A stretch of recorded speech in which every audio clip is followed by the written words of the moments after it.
ભાણેજની હત્યા કરતા ચકચાર મચી ગઈ છે। આ કંસ બનેલા મામાએ ધંધાની બાબતે ઝઘડામાં હત્યા કર્યાનો ખુલાસો થયો છે। મળતી માહિતી મુજબ સુરતના ઉધનામાં મોહમ્મદ આમિર નામના યુવકની તેના જ મામા મોહમ્મદ ઇફ્તેકાર વાજીદ અલીએ હત્યા કરી નાખી તેના મૃતદેહના ટુકડા ખાડીમાં ફેંકી દીધા હોવાનો બનાવ બનતા પોલીસ પણ દોડતી થઈ ગઈ છે। વાત તો એ છે કે હત્યાની કોઈને ગંધ ના આવે એટલે મામાએ મૃતદેહના 7 ટુકડા કર્યા હતા અને ખાડીમાં ફેંક્યા હતા। મામાએ ગુરુવારે જાતે જ જઈને પોલીસમાં તેનો ભાણેજ ગુમ થયો હોવાની ખોટી ફરિયાદ પણ કરી હતી। ભાણેજ આમિર અને મામો ઇફ્તેકાર બંને બિહારના છે અને ભાટેનામાં ભાડાના મકાનમાં રહેતા હતા।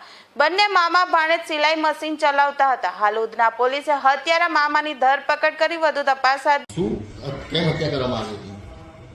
ઉધના પોલીસ સ્ટેશન વિસ્તારમાં જે ભાટીના બ્રિજ છે એની પાસે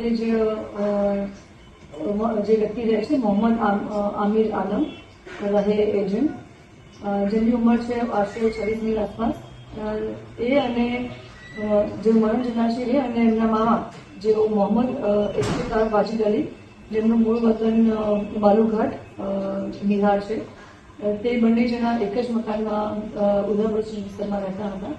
વર્ષોથી 10 વર્ષથી 8-10 વર્ષથી તેઓ બંને પોતે સાથે જ બિઝનેસ કરતા હતા, જેમાં ખાતાનું એમનું કામ ચાલતું હતું, જેમાં દુપટ્ટા બનાવવા, લેગિંગ્સ બનાવી આ બંને જણા ભાગીદારીમાં કામ કરતા હતા। બંને વચ્ચે ફાઇનાન્શિયલી મદદ થતા જે આરોપી છે મોહમ્મદ ઇફ્તેકાર વાજીદ અલી, જેઓ એમના મરણ જનારા મામા થાય છે, એમણે કીધું કે મને તું મારો જે બાકીનો હિસાબ બાકી છે એ આપી દે અને જે ખાતાના મશીનો છે એ પણ મને અલગથી આપી દે, કારણ કે મારે અલગથી ધંધો પાણી કરવો છે। આપણે બંનેને અત્યારે ફાવતું નથી સાથે। તો જે મરણ જનાર છે મોહમ્મદ આમિર આલમ, જેમણે કહ્યું હતું કે અત્યારે હું હિસાબ કરવા માટે થઈને સક્ષમ નથી અને સામે દિવાળી પણ આવી રહી છે, તો બધું કામ પતાયા પછી આપણે હિસાબ કરીશું અથવા તો અત્યારે આપણે સાથે મળી અને કામ કરીએ। તમારે ઉતાવળ હોય તો અત્યારે હું આ હિસાબ કરી શકું એમ નથી।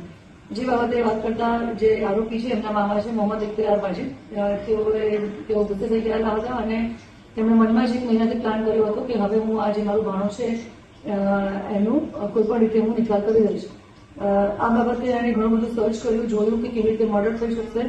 આખું સર્ચ કરવાના અંતે એમણે તારીખ 6 ઓક્ટોબરના રોજ બંને એક જ રૂમમાં રહેતા હતા, ત્યાં વહેલી સવારે અગાઉના દિવસે પ્લાન મુજબ એક હથોડો લઈ આવ્યા હતા અને એનાથી માથા પર વાર કર્યો હતો અને વાર કરી અને જ્યારે મૃત્યુ નીપજ્યું એ પછી જે છરા છે એના વડે એમને બોડીને ડિસ્પોઝ કરી હતી અને એ બોડીને ભરી અને પછી જે ખાડી છે એ ખાડીમાં પણ નિકાલ કર્યો હતો।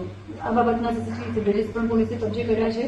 સૌથી પહેલા એક દિવસ અગાઉ અમારી પાસે જે મરણ જનાર છે એના સગાભાઈ કે બીજા એક્સિડન્ટ ફેમિલી ત્યાં જ આજુબાજુમાં રહે છે અને ધંધો કરે છે, એ લોકો પોલીસ પાસે આવ્યા હતા કે અમારો ભાઈ 4 દિવસથી મિસિંગ છે। પોલીસે મિસિંગની તપાસ કરતા લાસ્ટ સીન ટુગેધરમાં એમના મામાને બોલાવ્યા હતા, કારણ કે એમના સાથે જ રહેતા હતા અને મામાને બોલાવતા અને ઇન્ટ્રોગેશન દરમિયાન મામા તૂટી ગયા હતા અને એમણે કબૂલાત કરી હતી કે આ રીતે અમારે બંનેને ધંધામાં જે મજબૂત થયું હતું અને ફાઇનાન્શિયલ ઇસ્યુઝ જે ડીલ કરતા હતા એમાં જ ગુસ્સે આવી અને મેં ભાણાને મારવાનું નક્કી કર્યું હતું અને આખી ઘટનાને આ રીતે અંજામ આપ્યું છે।